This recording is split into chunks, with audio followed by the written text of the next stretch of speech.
A king led his men into battle in World War I. Yep, you heard that right. This is King Albert I of the Belgians. Now, Germany had invaded Belgium in World War I as part of its Schlieffen Plan, the idea to move quickly through this northern part of Europe in order to take out France early during the war.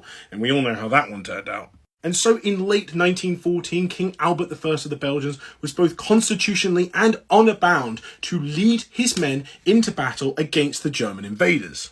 And lead them he did, standing by and with his men, fighting with them through thick and thin throughout such engagements as the Siege of Antwerp and the Battle of Yser in late 1914. Now, of course, little Belgium and its army were woefully underprepared to take on the war machine that was the Imperial German Army, but this did not deter the King of Belgium, and even though his lines were pushed right back to a tiny sliver of coast for the majority of the war, he stuck by his men and fought it out with them.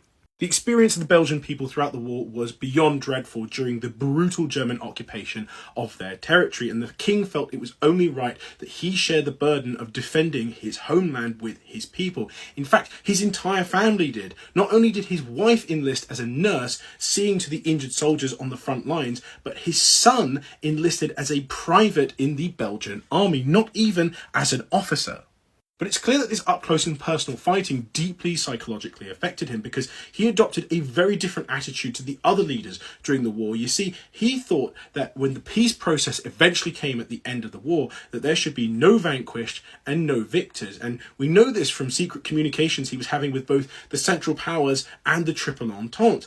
But nobody seemed to agree with him. Everybody wanted a total victory. And I have to say, I know that he was constitutionally bound to lead his men, but I actually find this to be an incredibly noble and incredibly brave thing to do, when he could have found some way to work around this and use exceptional circumstances, or at least put himself in the kind of position of a general who sat very far behind the lines, as some generals in World War I, but not all of them did.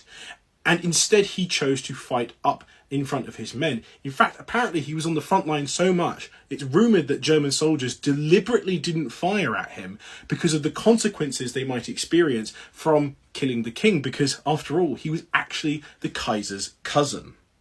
But I want to know what you guys think. Let me know in the comments, and remember to follow for more fun history facts.